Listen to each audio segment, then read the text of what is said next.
Believe it or not, this is a story about when I was working at Ben & Jerry's, but it's also about Jalen Hurts' success. So I'm working at Ben & Jerry's. I'm like 16, 17. I don't think I was 18. Working at Ben & Jerry's. However old I was at Ben & Jerry's, old enough to be able to eat ice cream all day and not mind. So I definitely was not like 45. Just all day, just crushing ice cream, and it would just go nowhere. It would just become youthful exuberance. It was like, oh, what'd you eat today? Like literally a gallon of ice cream, samples. I had to.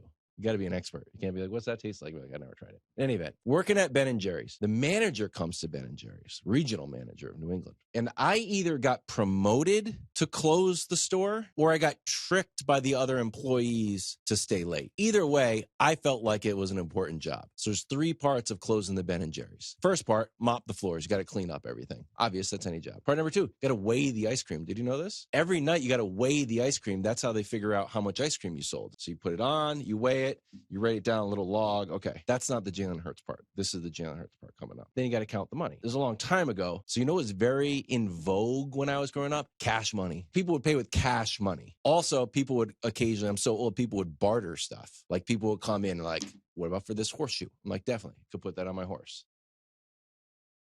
Can I have a Vermonster? I'm like, yeah, that's like $24. Like, or how about this barrel? I was like, whoa, nice barrel. I could put my rye in there. In the olden days, people loved barrels. They're always putting that big ring around the barrel. It was mostly cash, moral of the story.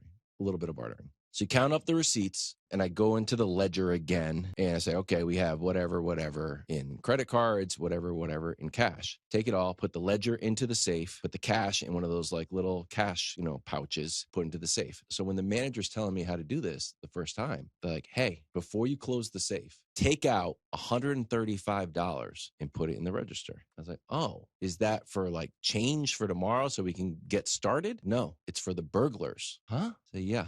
Put $135 in the register and leave it open. I was like, why would I do that? Because if the burglars come, they're looking for money. And rather than taking the ice cream scoop or the waffle iron and smashing a register that costs $2,000, they look in the drawer. Oh, $135. Perfect.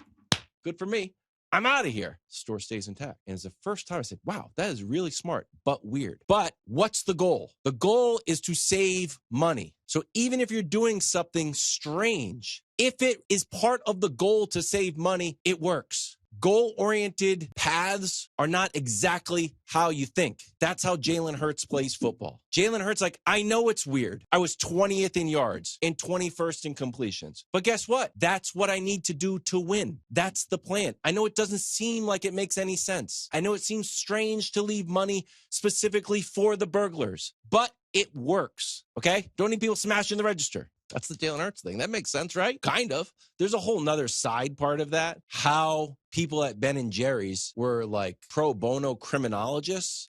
Like certainly leaving $1,000 would be absurd, but leaving $20, I don't know if they ever did this, like $5 if I was a burglar, I'd be like, $5? I'm ransacking the place. $1,000, you might be like, cool, we'll be back tomorrow. I don't remember how much it was. I remember it being a strange amount that I thought it was for change. Like, oh, some ones. Like, nice, you're a burglar? Like, not bad. Let's take off. Okay.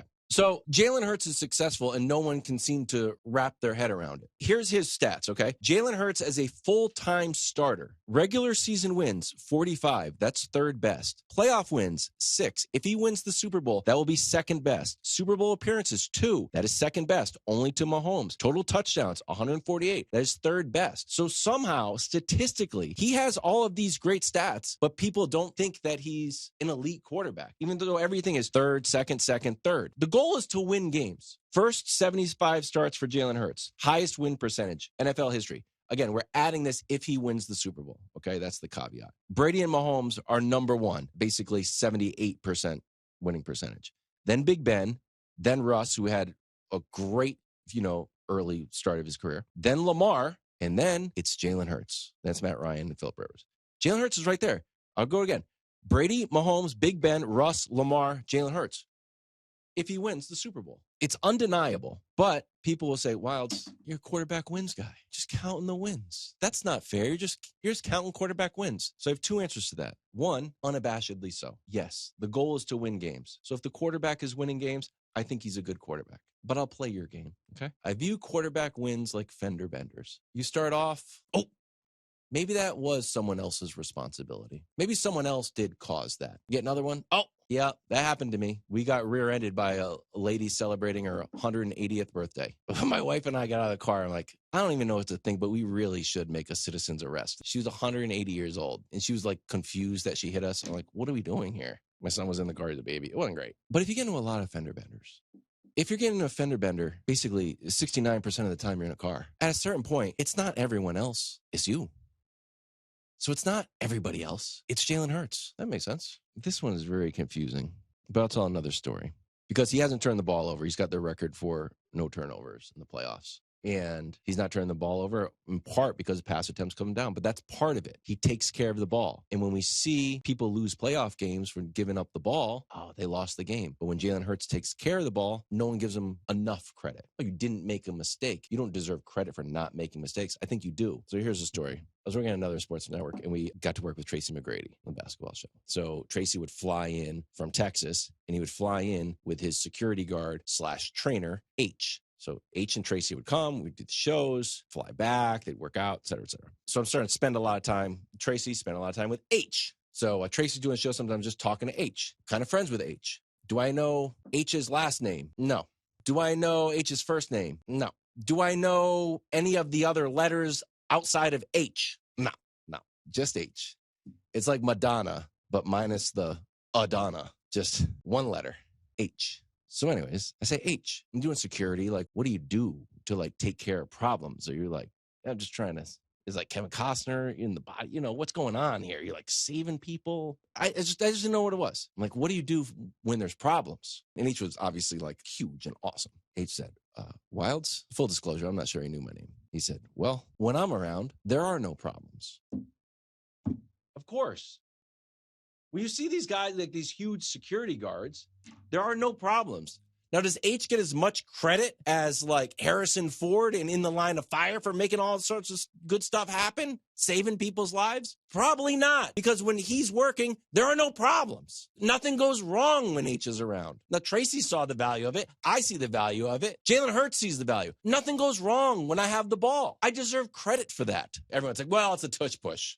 Oh, you know, does he deserve credit for the tush push? Yeah, why not? Because we just saw Josh Allen lose the game because he couldn't do a tush push. And everyone turned into poorly behaved Little League players, blaming the umpires. Oh, that wasn't a strikeout. That was a ball. Little Johnny, if it's a full count, take a swing. Don't leave it in the umpire's hands, okay? Little Johnny. Jalen Hurts led the NFL in tush pushes, obviously. First downs and had 10 touchdowns. It works. But he gets no credit for it. He's just like, I'm just going to make this quietly work every single time. I think about this all the time. I think it's one of the best questions I've ever heard. And Paul Rudd agreed. It's Sean and Paul Rudd, okay? It's the famous one where they say, hey, look at us. Earlier in the episode, he asked Paul Rudd, do you ever think about how much your narrative is shaped by the need to package the details of your life into these instantly accessible anecdotes? And I heard that. I was like, wow, great question. And Paul Rudd was like, wow, great question. And Paul Rudd gave a very good answer. But I always think about this on how much when we talk about athletes in athletes' images, how much of it is fair to say, hey, this is indicative of a larger part of their personality, the Elway spin in the Super Bowl. Like, look, he wanted it. It can be crystallized in that moment. And how much of it is unfair? Someone makes a mistake at a big moment, so that casts them in a negative light. So I'm always trying to balance that. I think it's fair that one of the defining anecdotes of Jalen Hurts is getting benched at Alabama and not only like never breaking character, but literally not being upset because he is willing to take his own ego, his own statistics, at that point, his own prospects for millions of dollars being benched, and what a lot of people would think would be embarrassed for the good of the team. Tua goes in, wins the game.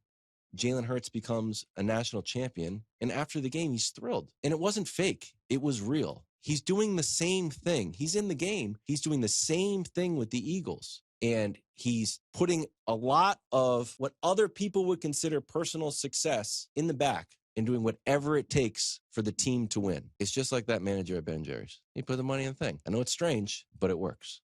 Thanks for watching. Subscribe here to get more from the show and to check out clips from other shows on FS1.